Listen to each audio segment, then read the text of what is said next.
Dramatic terror arrest. A suspect in the explosions in New York and New Jersey in custody after a shootout. Mall stabbings. ISIS claims responsibility for an attack on shoppers in Minnesota. Praying for peace. Pope Francis asks leaders to end the violence around the world. And budget bargaining. Congress looks for a way to keep the government running past the end of this month. Those stories and more on EWTN News Nightly for Monday, September 19th, 2016.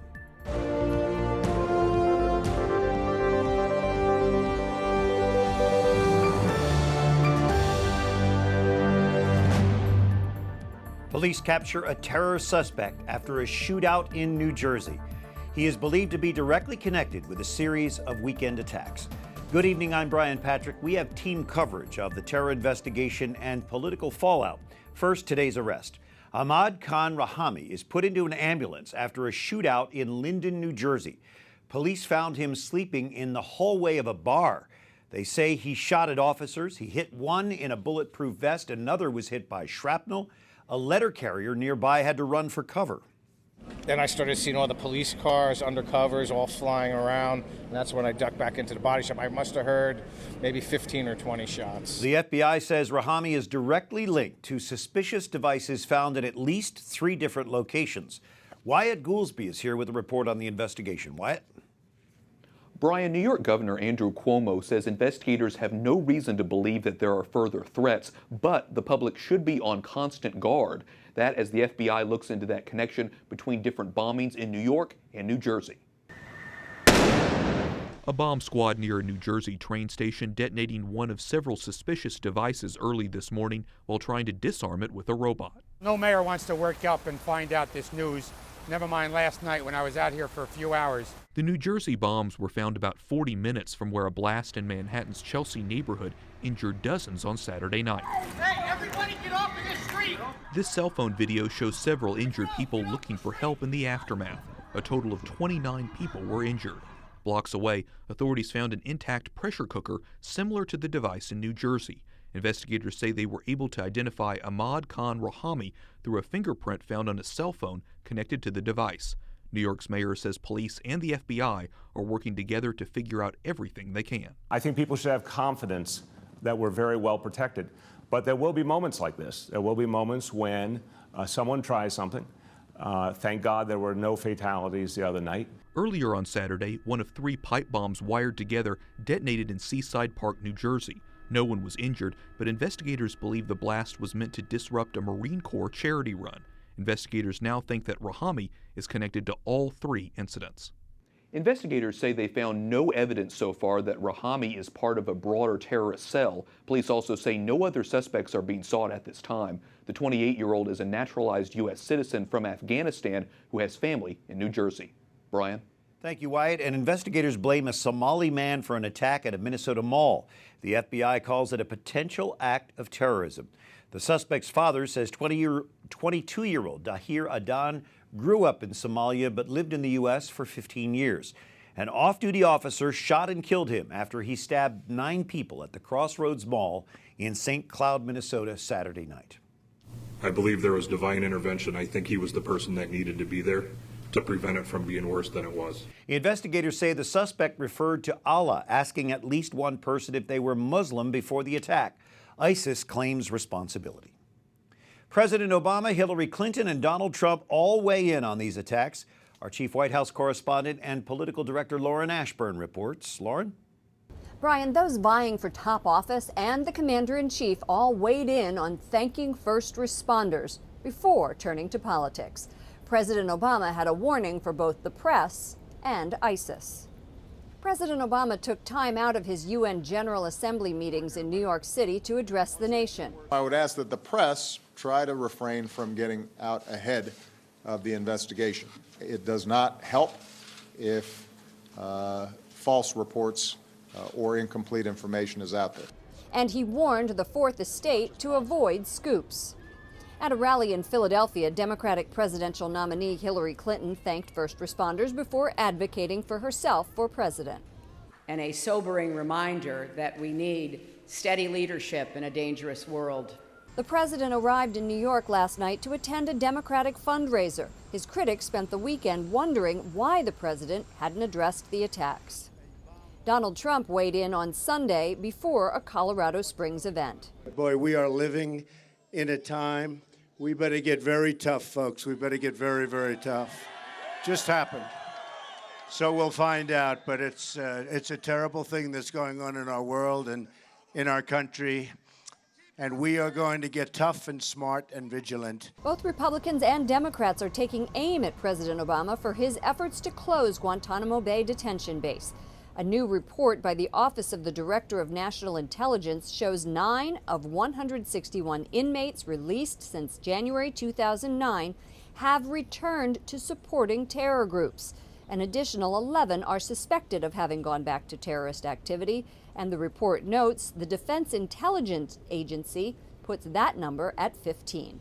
The House passed legislation Thursday that would prohibit the transfer of any of the remaining detainees from Guantanamo Bay to the U.S. homeland or any foreign country. 61 prisoners remain as terrorism grips the nation. Ryan. Thank you, Lauren Ashburn at the White House. And former CIA officer Claire Lopez is with us. She's with the Center for Security Policy. These lone wolf attacks that we're seeing, aren't they almost impossible to stop?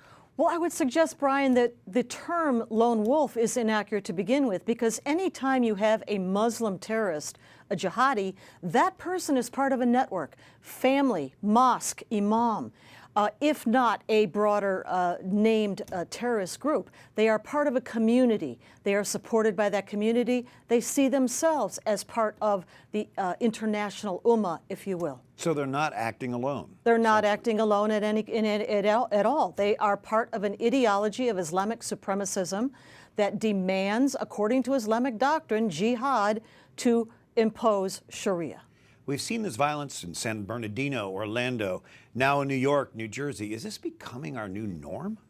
Sure hope not, but we are in the period that Al-Qaeda, in its timeline published in 2005, called the period of total confrontation. And that means in the West. And we've seen Al-Qaeda, we've seen Islamic State refer to this period and to call on Muslims everywhere to rise to the highest level of devotion to their faith to promote jihad in the West. You've been part of the intelligence community. How many of these plots are foiled that we never even hear about? Well, I guess we wouldn't know. No. We hope you might have an inside track. That many are being foiled, but the problem is the numbers now. The numbers are going to increase. We're in that period of total confrontation. It's a matter of numbers and keeping up with all of the jihadis that are now among us, living among us. What can we as the public do about this? Do investigators really rely on tips from people? Well, they do rely on tips, but from law enforcement that I have spoken with and trained, they do not expect and they do not receive tips of any significant number from among the Muslim communities where the jihadis are born and nurtured and raised. And therefore, what we need to do is alert the broader American citizens and community and law enforcement to be able to provide information without fear of being labeled bigots or racists or Islamophobes. Why do you think the mayor of New York and even our president hesitated to call this even a terrorist attack?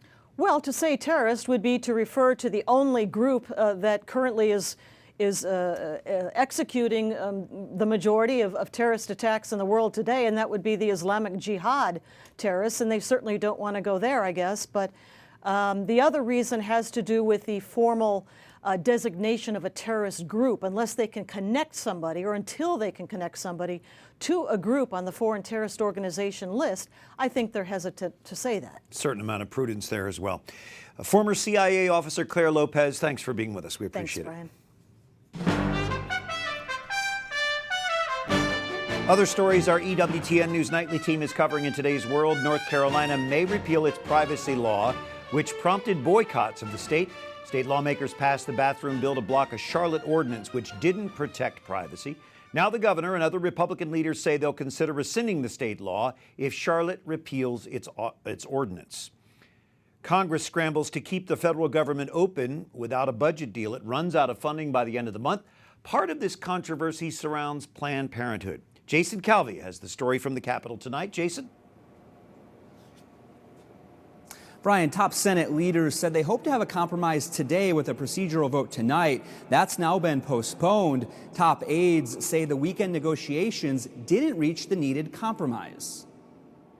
Congress is tacking on to the funding bill $1.1 billion to fight the Zika virus. But a great debate rages about Planned Parenthood. Should they be able to get Zika funding in Puerto Rico? Republicans said they wanted the money to go to hospitals and public health providers. But Democrats claimed that would have stopped Planned Parenthood from getting any of the Zika money. So they blocked the bill 3 times. Now, aides and lawmakers say the Planned Parenthood controversy has been taken care of, but they didn't say how. I wouldn't say bogged down is the way I would describe it. They're just taking time because it's painstaking. It's complicated. Passing a budget that will make sure all of America's priorities are funded without resorting to shutdown threats and last-minute gimmicks. Pro-life leaders say they're worried that Planned Parenthood could receive some of this Zika funding. Alliance Defending Freedom's Casey Maddox tells me that Planned Parenthood should receive none of the money because they provide no primary care.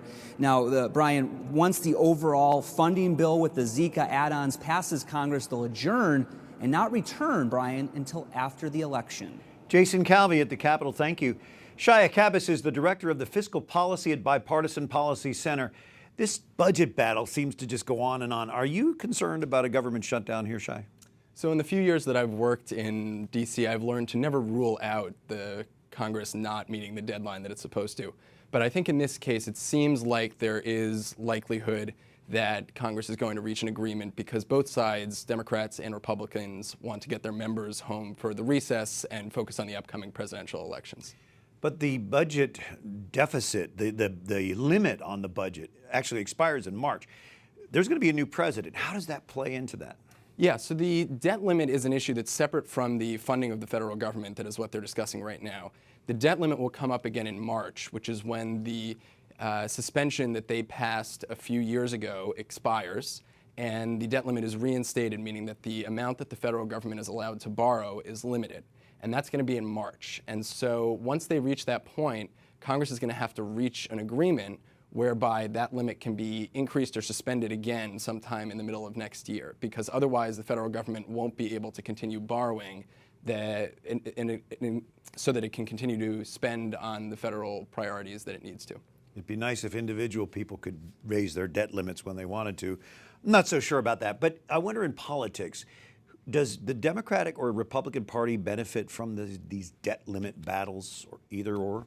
So I think Congress has sort of a short-term memory issue on the matter because they have had recurring fights over the last 4 or 5 years, and it seems to end in a similar situation where both sides see some short-term, what they feel is political gain, but then ultimately they go back to the same status quo, and there hasn't been a whole lot of progress on the underlying federal budget issues of entitlements, which are really what's driving our debt forward, and tax reform, which is a major issue for economic growth. And so I think in order for them to really achieve progress on that, they need to take the focus off of the debt limit and onto the underlying issues themselves. So quickly, if they asked you for your opinion, what would you recommend?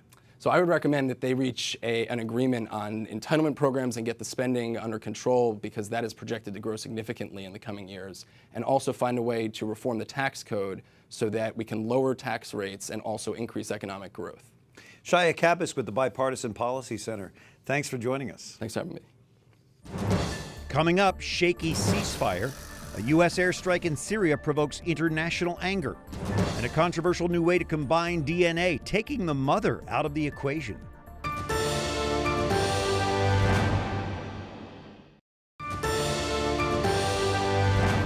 Thanks for joining us on this Monday evening, September 19th. I'm Brian Patrick. Syria's ceasefire may not hold. The country's military leaders say it's over, blaming rebels for undermining the U.S.-Russian-backed agreement. U.S. Secretary of State John Kerry says the ceasefire is holding but fragile. Syria is outraged over a U.S. airstrike that reportedly killed dozens of Syrian soldiers. The U.S. military says it may have unintentionally struck the Syrian troops carrying out a raid against ISIS. Denmark says 2 of its military jets were part of Saturday's airstrike. The Vatican Secretary of State plans to travel to Colombia to witness a peace deal between the government and the revolutionary armed forces known as the FARC. the leftist guerrilla movement opens its last conference as a rebel army, it now transitions into a political movement. Top commanders will ratify a peace accord reached with the government last month, ending more than a half-century of hostilities. This is the FARC's 10th conference as a rebel army, the first not to be held in secret. Leaders must now settle on a new name and debate political strategy going forward. Pope Francis joins hundreds of religious leaders praying for peace in the world. They're gathering in Assisi for tomorrow's World Day of Prayer for Peace. Watch EWTN News Nightly tomorrow for our full report from Assisi. And Francis asks all of us to join our prayers with his as he prepares to visit Assisi. Speaking after Sunday's Angelus, the Pope says war is everywhere. We need peace now more than ever. Pope Francis and his nuncios issue a pressing appeal to world leaders to work harder for peace. The Holy Father met with his diplomatic corps Saturday as part of the Jubilee Year of Mercy. Vatican Radio says they prayed for those who suffer discrimination and persecution because of their faith. Rome's most famous exorcist has died. Father Gabriel Amorth was 91. He founded the International Association of Exorcists, drawing global attention for the books that he wrote on the subject. Father Amorth also had numerous positions in the Society of St. Paul. British scientists create offspring from non-egg cells. The University of Bath has produced a litter of mice bypassing the fertilization process. Catherine Zeltner spoke with a Catholic theologian about ethical concerns. Dr. Pia de Sileni is a professor of moral theology at the Augustine Institute. Pia, these scientists say the results challenge scientific wisdom that embryonic development requires an egg. What's your response? Well, actually, it's really more how the press has reported it. If you read their study says that they actually did use a human egg for the procedure. It was a human egg that was chemically stimulated to begin dividing, and so it only produced half the chromosomes, because in human reproduction, an egg cell contains half the chromosomes, and a sperm cell contains half the chromosomes. All the other cells in the body contain all the chromosomes. So when the egg and the sperm unite, you have really two halves making a whole. And so in this case, they took an egg that had been chemically stimulated to begin fertilization. So the cells started to divide, and then they injected a sperm cell. And it didn't work in all of the cases. In some of the cases it did, and they got some apparently healthy mice. It did not work in all of the cases, but it did require an egg. And what happened, Science magazine has a wonderful article on this explaining how it all got manipulated. But if you actually look at the study itself isn't even claiming to do eggless embryos, shall we say. So could this pave the way to motherless babies, and explain why that would be concerning? You know, all of these advances in assisted reproductive technologies are concerning because they remove parenthood from reproduction. And John Paul II had a wonderful phrase that he used. He said that the child should be conceived as a result of love, as the expression of love. And we understand that in the Catholic Church in a very tactile way, no pun intended, but through the marital embrace. And what's happening in a laboratory, whether you're using an egg or you found a way to circumvent the egg, is not the direct result of the marital embrace. It's not the direct expression of love. That doesn't mean that the people that are doing it don't love and aren't motivated by love, but the result itself. And so when we talk about human creation, human procreation, there is something so inherent in the dignity of the human person that it deserves to be created as a result of love, the direct expression of love. Dr. Pia de Sileni of the Augustine Institute, thank you for your insight on this. Happy to be with you. Thank you. Up next, a plea for refugees. The Pope encourages more hospitality. And anniversary celebration. The Vatican's protective force turns 200.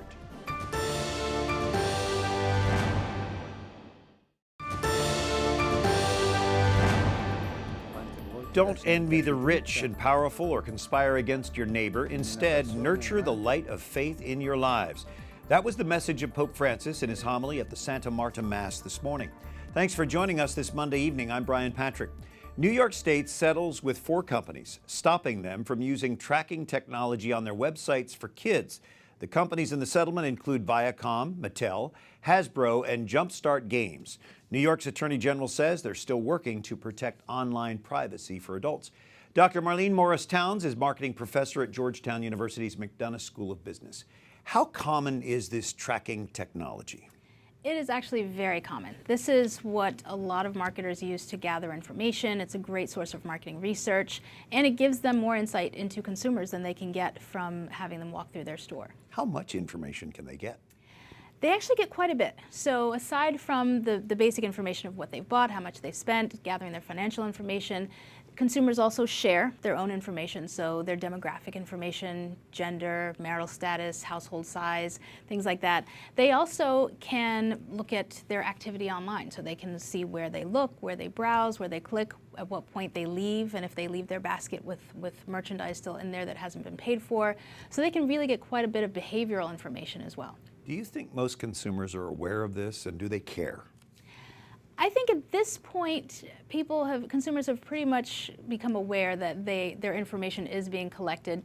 And I think for the most part, consumers don't care enough not to utilize online shopping sites. I think that as long as they're getting something out of it, consumers really don't care that much. Do you see a split at all in generations? Say, let's compare millennials with baby boomers on this privacy issue. Oh, absolutely. So millennials have really not lived in an era where this was an issue. They've kind of always grown up, knowing that you can put your credit card information online and you receive your merchandise, and for the most part, it's relatively safe.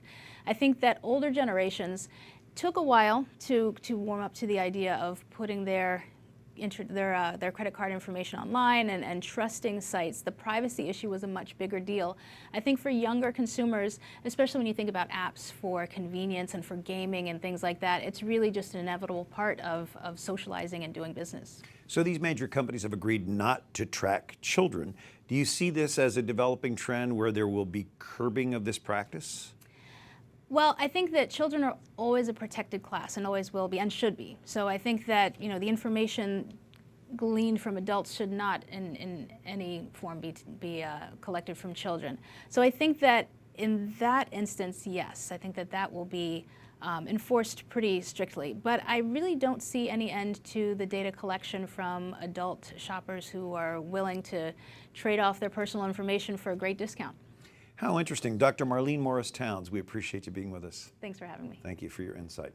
Pope Francis encourages Europeans to welcome refugees. The Holy Father says hospitality can be our greatest security against terrorism. He spoke Saturday to the alumni of European Jesuit schools attending a conference on refugees in Rome. The Holy Father says each refugee has a name, a face, and a story, as well as an inalienable right to live in peace and to aspire to a better future. Well, the United Nations convenes a summit today to discuss the refugee crisis. The UN says more people have been forced to leave their homes than at any time since World War II. Global leaders approved a declaration designed to provide a more coordinated response. It calls on countries to protect human rights, boost humanitarian aid, and increase resettlement of refugees. The United Kingdom sends a new ambassador to the Holy See. Sally Axworthy presented her credentials to Pope Francis today. The married mother of four is the second woman to hold that post. She calls Pope Francis one of the most respected leaders in the world. And the Holy Father celebrates the 200th anniversary of the Vatican security force with a special Mass. The Pope thanked the gendarmes for their service, encouraging them to fight crooks who trample the poor. For the EWTN News Nightly team, I'm Brian Patrick, and we're going to leave you tonight with video of that celebration for the gendarmes as they processed out of Paul VI Hall to the music of a marching band. Good night. God bless you.